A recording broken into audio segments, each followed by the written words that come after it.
Have you ever felt stuck in your training? Maybe your lifts aren't going up, your running times aren't dropping, and you're putting in the work but seeing zero results. You're not alone. Today's episode, I'm going to be tackling one of the biggest challenges I find for hybrid athletes, which is breaking through plateaus.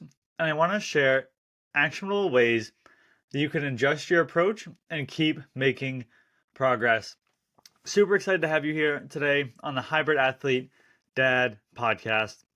Now, before I dive into today's episode, which is breaking through plateaus and hybrid training, I want to go over a little bit about what's going on in my life when it comes to fitness, when it comes to nutrition, and just share stories of what it's like. I don't even want to say hybrid athlete is more a lifestyle at this point where I enjoy running, I enjoy lifting, I enjoy eating healthy. So wouldn't say call it so much as a hybrid athlete as more someone that just enjoys doing everything that I just mentioned. So without further ado, hopping into today's episode was in the gym. I went to do some squats. So I've been going back and forth for a little while of doing hack squats and doing regular squats. Initially, I like doing squats, and then I ended up training for my marathon and pulled back a little bit as not to injure myself. Did the marathon, and then ended up the legs didn't feel great for a few months after.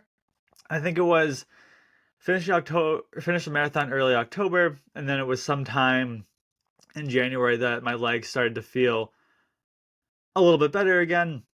So with that said, legs started to feel a little bit better, started doing some hack squats, and then recently wanted to just get back into doing just your regular squats. I feel like I've been doing hack squats for quite a while and just was looking to change it up a little bit. So what that gets me in today's story, and to not drawing it out too far, is so I was doing the hack squats, no problem. Started to switch over to regular squats. So started doing the regular squats for a few weeks, no problem. Now, it'd been a little, I don't want to say frustrating, but going to the gym, there's about 3 different squat racks. And the last couple times I've been going, I'm not kidding, like there's someone in all 3 squat racks the entire workout doing various different exercises. I mean, if I really wanted to, I could maybe ask if I wanted to work my way in, but if someone's doing military press, I don't want to be doing squats while they're doing that. If someone's doing bent over rows, just a kind of a pain to switch up the placements of it. So I was like, whatever, I'll just do hack squats. So one day the hack squat machine was also taken. So I usually start off the leg day workout with doing them with squats. So it's like, okay, no problem. So typically the next exercise that I do is either Bulgarian split squats or a leg press. So I'll typically do those in a row. I'll do squats, I'll do Bulgarian split squats, I'll do leg press, just absolutely get my legs on fire. So it was doing Bulgarian split squats, so I typically don't do it first, typically do it second. So I think in my mind I wanted to push myself further, knowing I hadn't just done any sort of squat. And in both quads, felt a pretty good tug. Maybe I was overextending myself a little bit, but powered through it. Sore for a few days, just thinking it was your typical muscle soreness that you would get from working out. So that went away, no problems at all. Go to the gym. Now the squat rack is open. So I'm just doing 135 to start off. So that's literally like first set, take it nice and slow and easy, just start to get the back warmed up. When I do squats, I like to do like 2 or 3 warm-up sets just to get everything activated. Did 135, I'm not kidding you, first rep, just a tremendous pain in my quad and my right quad, and kind of powered through a little bit more. Maybe that wasn't the smartest decision. Got up to 225 and I was like, okay, I don't want to go any further than this. Did that for a few reps and put the pause button on it, but definitely hurt for a few more days after. It had to have been some sort of low grade strain. I can't imagine it was that bad because I'm back to running and whatnot. So that was Wednesday. Go back to the gym Thursday. I'm doing bent over rows, and I go to do the bent over row. I think I overextended myself. Same side, same right side of my body. Now I have a strained sort of lower back muscle. So was dealing with that. So come Friday, I just took the day off. I was like, my leg is not great. My back is not great. I have a half marathon coming up in a little over a week. Let me just take an extra rest day off. Took the extra rest day off. Woke up on Saturday. Jeez, I couldn't think of the day after Friday.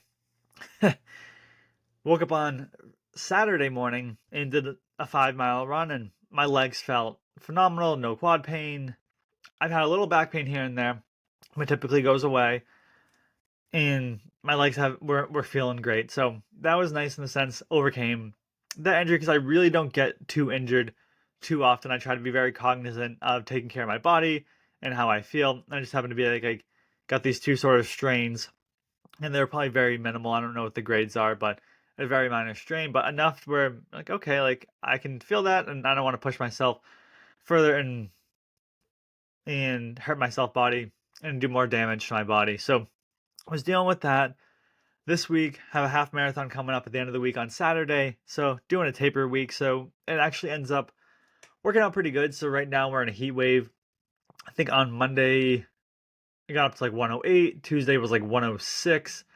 Wednesday it's still pretty hot. It's probably close to 100 out right now. So the way that I set this taper week up is usually I go 5, 6, 5. So Monday, Tuesday, Wednesday, I go 5 miles, 6 miles, 5 miles.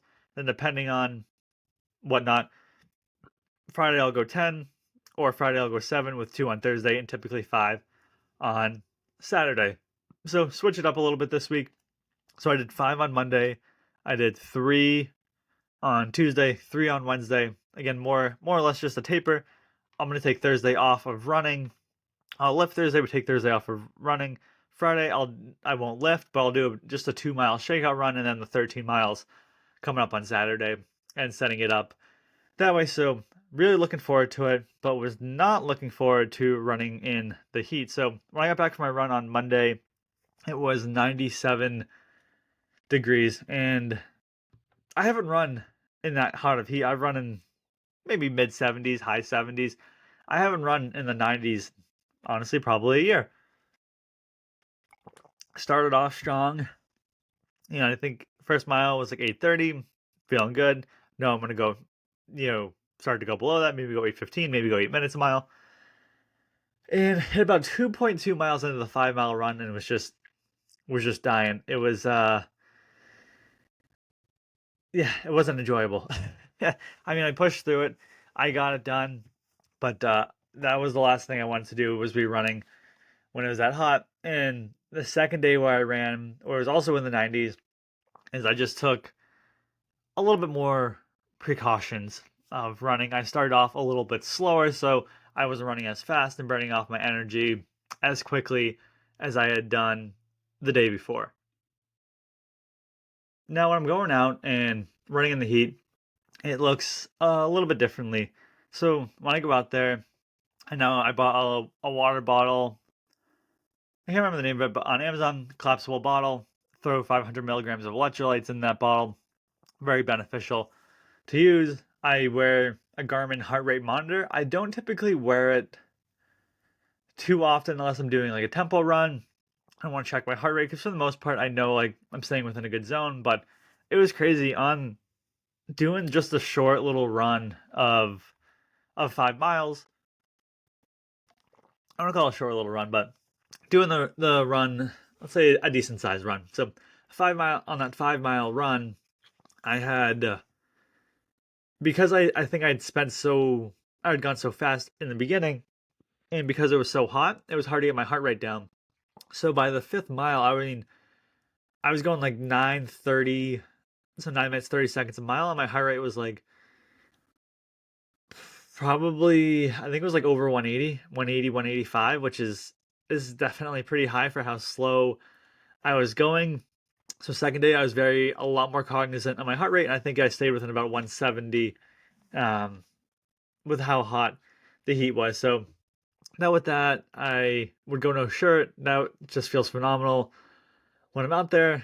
I don't want to do that too often, but it is nice once in a while. And then when I come back in, I have this frozen bag of peas and carrots, and I just throw it on my chest. I throw one on my head, and I just allow myself to more or less cool down. That way, and it was crazy. The first day when I did the 5 miles, came home, put some peas and carrots on myself, took it for about 5 minutes, and then went in the shower, took a nice cold shower, got out, and I just couldn't dry off.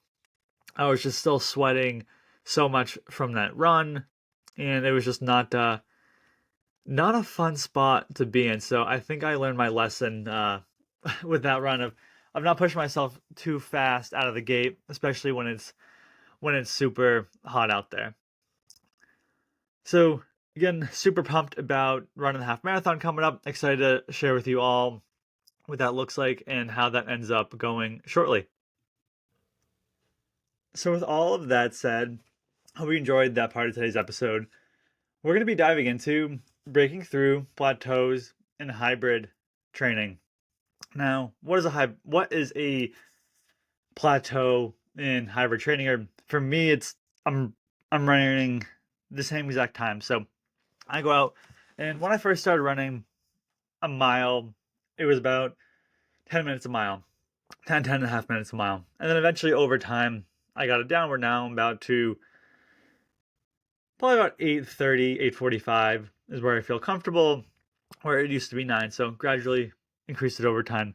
Same thing when you're going to the gym and maybe you're benching, you start off, and I remember the first time benching 135, then 185, and then going up from there. But maybe I hit 185 and I can't bench anymore. And I'm going in, I'm trying to bench, I want to get up to 225, I'm benching 185. Or maybe I want to consistently hit 8-minute miles on my runs, and I can get there, but I can't be consistent with it, and it's frustrating. So for me, that's what really a plateau means for me is I'm stagnant. I'm going to the gym.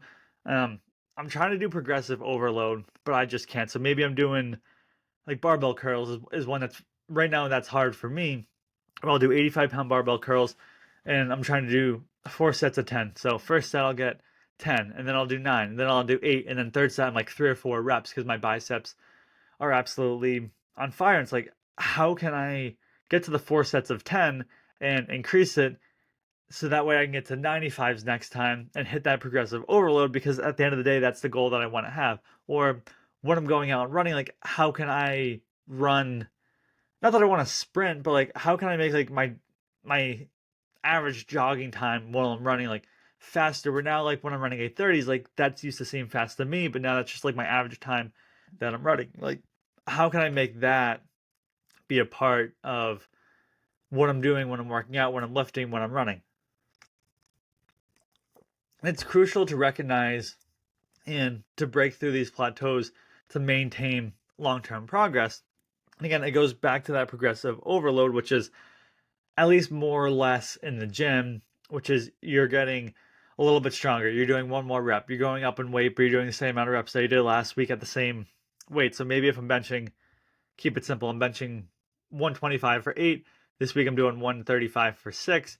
Then the following week I'm doing 135 for 7, then 135 for 8. So you can see over the course of a few weeks where I was doing 125 for 8, I'm doing 135 for 8, and then going up from there. When it comes to running, maybe now I'm going down from 8:30s to 8:15s or 8:30s to 8:25s, whatever that number may be. It's just critical to your long-term progress. Now, when it comes to the causes of plateaus, what I have found is there's too much volume and there's too little recovery. And I can tell sometimes when I get up at 4:15 twice a week, especially on Thursdays when I've been pushing myself Monday, Tuesday, Wednesday, come Thursday, I'm not in the mood to run or lift. And this doesn't happen every week, but I can just tell I just haven't given myself enough time to recover. And I know I was talking to you a little bit before when I was going over the previous week where I had the back problem and I had I don't know about a little, but the thigh problem as well. I had not given myself enough time to recover. Maybe I'm doing too much volume. Maybe I'm doing too many workouts in the gym for 2 or 3 hours, or that might be an exaggeration. Let's say I'm in the gym for an hour and a half, 2 hours, plus I'm doing an hour run. Maybe is my body well adjusted to that? Maybe I don't have enough variety. I'm doing the same runs. I'm only going out there and jogging. I'm doing the same routes. I'm not getting enough variety. Maybe I am doing the same workouts every single week at the gym and I'm not switching it up. It could be the nutrition. Maybe I'm not taking in the right, I don't say nutrients. I don't want to sound like I'm eating plants, but I want to make sure that I'm eating good quality fats, carbs, proteins, getting enough calories in a day and good quality calories at that. Am I overstressed? Is there something going on in my personal life? Something going on at work? And again, it goes back to sleep. Am I getting my 6 to 7 hours of sleep? I can tell you when I get up early on Mondays and Thursdays and I sleep about 6 hours and say 15 minutes versus the other days where I sleep about 7 hours and 15 minutes. So give or take here or there. But let's say it's an extra hour of sleep. Like to me, like that just makes a world of difference being able to get that extra sleep or get the extra hour of sleep. And sometimes it can just come in the form of mental burnout and loss of motivation. This can come in any number of forms. And even I've been guilty of that where I get burnt out, I lose motivation, but I know that I try to push myself through it and figure out what's going on and just being able to improve myself with it. And again, this is a little bit differently than just having resistance where you feel that resistance coming on where it's, oh, I don't feel like going for a run today, where it's more like and it's just, again, it's walking that fine line of I don't feel like going for a run today, but I'm gonna do it anyway, or like this is just like the last thing I want to do, and I just have no desire to do it. So it's always making sure, trying to figure out the path between what is a lack of motivation and what is a lack or what is resistance where you just don't feel like doing it. There are certain, say, strength plateau indicators. So, and I know I talked about it a little bit before, but just to reiterate those could be you're benching 185 and you're doing say 6 reps and it's been a month or two and you just can't get past those 6 reps. That's an example. Another example could be I've been running for 5 months. I'm still averaging 9 minutes a mile or 6 months.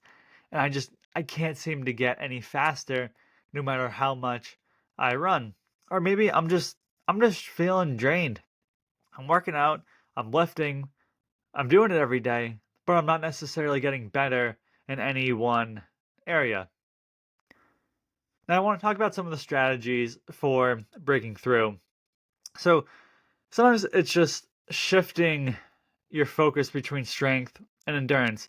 Instead of me pushing myself so hard in each category, there's certain times where I want to focus more on lifting and I want to focus more on running. And this isn't to say like I'm going to take it easy at the gym or I'm going to take it easy on every single run that I do, but maybe I'm training for my half marathon. Like I know I don't want to hurt myself at the gym this week.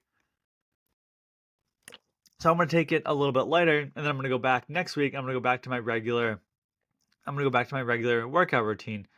Versus where I don't have any races coming up, I can push myself more at the gym and not cut back, but not push myself as hard during running. So it's just having these ebbs and flows. Because if I push myself as hard as I could go in the gym and running, eventually I'm just gonna burn out, and then that could go back to the episode, which is running into a plateau.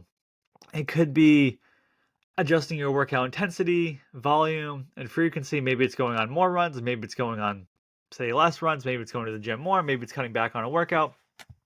Really, what I found what works best for me when it comes to plateaus is really adjusting the workout when it comes to running, when it comes to lifting.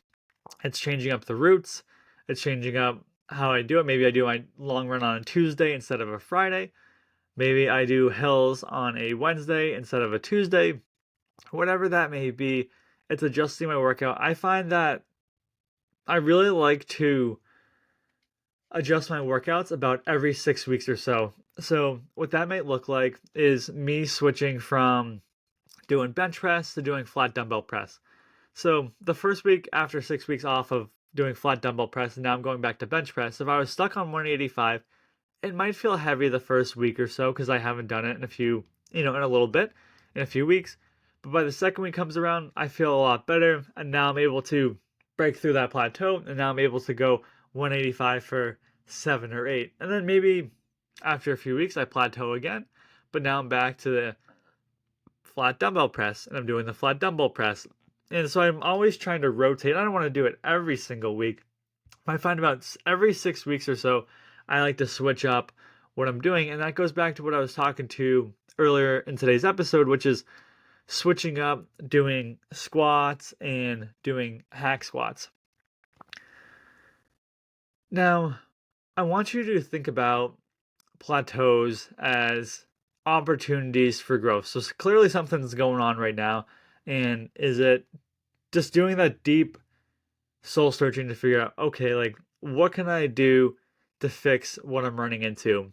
Is it fixing my running? Is it fixing my workout? And just looking for like, okay, how can I overcome this? And the important piece of that is consistency and patience. Too many times I go to the gym and I get frustrated because I'm lifting the exact same that I did last week when I know that I want to keep pushing forward. So for me, it's just, I'm going to continue to show up at the gym. I'm going to continue to show up in running, but maybe I get a little bit uncomfortable. I get a little bit outside of my routine and I try something that's just a little bit different than the week prior. Now, when it comes to your long-term success as a hybrid athlete, I would say that focusing on overall performance instead of one metric is vital for us as hybrid athletes. And again, I like to use that term vaguely. I know it's the title of the day's episode, but for me, it's just someone that runs, lifts, and a combination of those. So instead of me focusing on how can I get my bench up, where I have these other 20 exercises that I do, even if I'm plateauing a bench, I'm going up in everything else. Same thing when it comes to running. Maybe I'm slow going up hills, but I'm getting faster in my other times.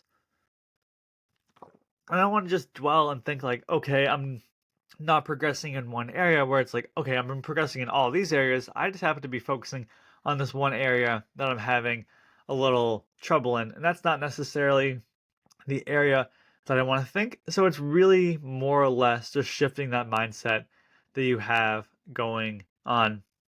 And it can't be stated enough, but when it comes to breaking through plateaus, just make sure you focus on nutrition. Make sure that you focus on your recovery habits. I can't explain them enough. I have a few episodes on the Hybrid Athlete Dad podcast where I go over nutrition, I go over recovery, so I highly recommend checking those out. But I know when you run into a plateau in the gym, when running, it's just frustrating. It's like I want to go out and I want to lift more every single time I'm in the gym, and some days it doesn't work out, and it's super frustrating if I'm going in and I'm lifting 185 for 8. And again, I'm talking bench press here, so or maybe I'm going 6 and then I want to get to 8 and then next week I go in and I'm at 4. Like that's super frustrating. So these are some tips that have helped me to break through my plateaus, and I really hope that you can use them in your own life. I really hope you enjoyed today's episode on the Hybrid Athlete Dad podcast, and I hope you tune into next week's episode where I discuss hybrid training mistakes I've made and what I would do differently.